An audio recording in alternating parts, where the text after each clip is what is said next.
ये सवाल पैदा हुआ कि बाकायदा इस पर जब ज़ाहिर बात है हमारे कुछ MOU साइन हुए, फिर आज जो एलामिया जारी हुआ उसमें गैस पाइपलाइन माहदे का जिक्र भी आया है, तो अमरीकी तर्जमान ने बाकायदा कहा कि हम पाकिस्तान को मशवरा देंगे कि वो अमरीका से ईरान से तजारती ताल्लुकात बढ़ाते हुए इस बात को जहन में रखे कि उस पर पाबंदियाँ भी आयद हो सकती हैं। तो इस लिहाज से कि इसका हमें तो इदराक है ना, पाबंदियाँ लग सकती हैं, किस किस्म की पाबंदियाँ लग सकती हैं और हमें क्या नुकसान हो सकता है, इस बुनियाद पर यह सवाल था।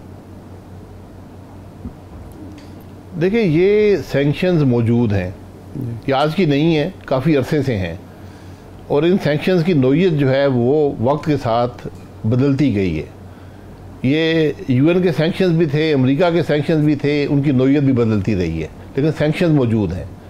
अगर आप वो तिजारती ताल्लुकात बढ़ाएंगे, और सिर्फ पाकिस्तान पर ये नहीं है, पूरे दुनिया पर हैं, तो फिर वो अमेरिका जो है या UN जो है, जो भी मुझे याद नहीं है अब किसकी तरफ से ये अब रह गई हैं, वो जो कार्रवाई अपने कानून के मुताबिक करेंगे वो करेंगे। ये उन्होंने दुनिया को बताया हुआ है। तो उसमें हमारा जो पाइपलाइन का मंसूबा है, दीगर जो हमारे तजारती मामलात हैं, तेल के मामलात हैं, तेल हमारे सबसे बेहतर हमारे बिल्कुल हमसाई में है, UAE भी है, सऊदी अरब भी है, ईरान भी है, तेल हम वहाँ से ले सकते हैं, गैस भी ले सकते हैं, लेकिन ये उन सैंक्शंस की नज़र हो गए।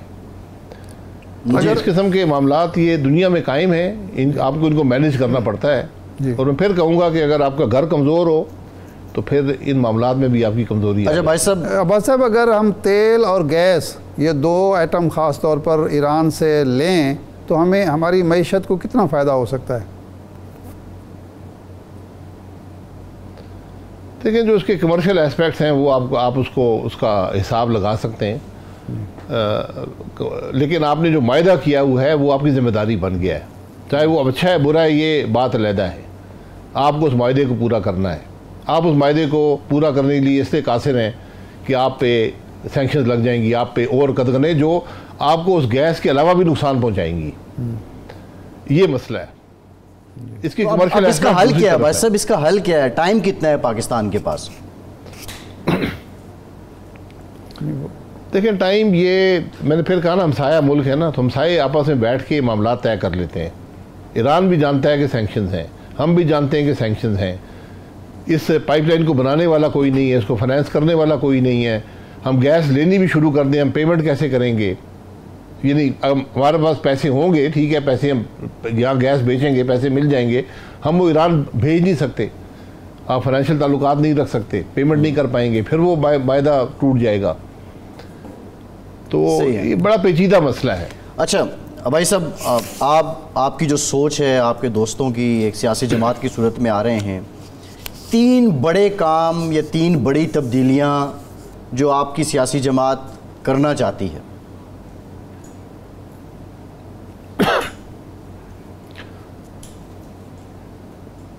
ये फैसल साहब 3 नहीं है, ये 300 भी नहीं है, 3000 भी नहीं है। आपको इस मुल्क के सारे निज़ाम को बदलना होगा, और इसकी इब्तदा इस मुल्क में एक सियासी इस्तेहकाम, एक सियासी तौर पे आपने इस मुल्क को इकट्ठा करना है। ये इस निफाक में आप काम नहीं कर पाएंगे, लेकिन आपको एक मैसिव रिफॉर्म्स करने हैं। हमारा मुल्क में हर निज़ाम इतना बिगड़ गया है कि उसको आप वो उसको ठीक नहीं कर सकते। आपके पास तजर्बा आ गया कि ख़राबियाँ क्या हैं, उन ख़राबियों को समझें, उनको मुकम्मल तौर पर बदल दें। निज़ाम आपको बदलना पड़ेगा। इस मुल्क में हुकूमती निज़ाम, गवर्नेंस का निज़ाम जो है उसको हर सतह पर आपको बदलना पड़ेगा। आपको लोकल गवर्नमेंट लानी पड़ेगी, आपको छोटे इंतज़ामी यूनिट बनाने पड़ेंगे। ये बहुत सी बातें हैं, और ये फिर ये डिबेट का हिस्सा होंगी। इसीलिए मैं कहता हूँ कि जब सब सियासी जमातें बैठेंगी फिर ये मामला होगा। तो एक सोच तो हो ना, हम तो सिर्फ एक सोच की बात कर रहे हैं कि आज सारी सियासी जमातें इक़्तिदार में रहकर ये इस बात में नाकाम रही हैं कि मुल्क के मामलात हल कर सकें। तो कम से कम हमारी ये ख्वाहिश है, ये कोशिश है कि एक ऐसी सोच हो, एक ऐसी फ़िक्र हो, सलाहियत से बात करें और मुल्क के मसाइल के हल की बात करें। मैं आपको एक छोटी सी मिसाल देता हूँ। जब मसला हल ये रह जाए कि फैसल अब्बासी साहब को फलानी पोस्ट पे लगा दें तो मसला हल हो जाएगा, तो यही नाकामी की सबसे बड़ी दलील है। जब हमारे आप हमारे जुडिशरी का निज़ाम देख लें, पुलिस का निज़ाम देख लें, एडमिनिस्ट्रेशन का निज़ाम देख लें, इदारों के दरमियान ताल्लुकात देख लें, कॉन्स्टिट्यूशनल इश्यूज़ देख लें, हम किसी को भी हल करने में नाकाम रहे हैं। और आज ज़रूरत यह है कि इन मामलात को हल किया जाए। नहीं, ये एक लंबा प्रोसेस है। अब्बास साहब जो खराबी जी मादत के साथ अब्बास साहब, निज़ाम को बदलने का मतलब ये है कि आइन और कवानीन को बदला जाए, या ख़राबी तो ये हो रही है कि हमारे पास कहा यह जाता है कि एक बेहतरीन आइन मौजूद है, उसकी रोशनी में कवानीन बन चुके हैं, लेकिन मसला है अफराद का और अमल दरामद का। ख़राबी अमल दरामद पे होती है और वो अफराद करते हैं। तो जब आप ये बात करते हैं कि सारे निज़ाम को बदलना, तो इसका मतलब है आइन में आप तब्दीली बुनियादी नौइयत की चाहते हैं। देखें, आइन में तब्दीली की ज़रूरत है तो वो भी तब्दीलियाँ भी करनी पड़ेंगी, वो सब इसका हिस्सा होंगी।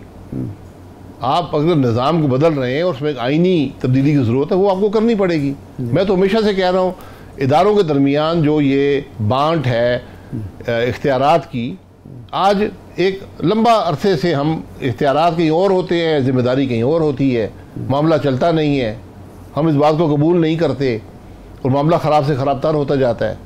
तो इन बातों पर बैठ कर एक तय कर लें यार कि कौन से इख्तियारात किसके पास होंगे, वो चलाएगा, ताकि ये मामला ख़त्म हो जाएं।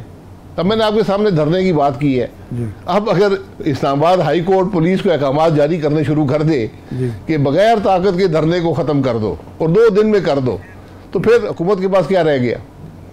अफसर कहते हैं हमें कंटेम्प्ट लग जाएगी, आपने नैब रखी हुई है, सारे अफसर कहते हैं जी कल हमें नैब पकड़ के ले गए, मैं तो फैसला करने की पोजीशन में नहीं हूँ जी। जज साहब के सामने अफसर कहते हैं जी हम तो नहीं ये समरी लाएंगे, हम तो अंदर हो जाएंगे, और फिर आप कहते हैं हुकूमत नहीं चल रही, फैसले नहीं हो रहे। तो ये सब बातों को आपको किसी ने तब्दील तो करना है ना। बासी साहब, आप क्या चाहते हैं कि एक तो सियासी जमातें बैठें, दूसरा क्या मुक़तदरा भी बैठे, अदलिया भी बैठे, क्या ये भी इस निज़ाम को बदलने में स्टेक होल्डर्स हैं आपकी नज़र में? और इन सब को बिठाने के लिए कोई आइनी कानूनी तरीका मौजूद है? देखें, आप जो भी आज जिसका भी अमल दखल है मुल्क की गवर्नेंस में, मुल्क के निज़ाम को चलाने में, उसको बैठना पड़ेगा।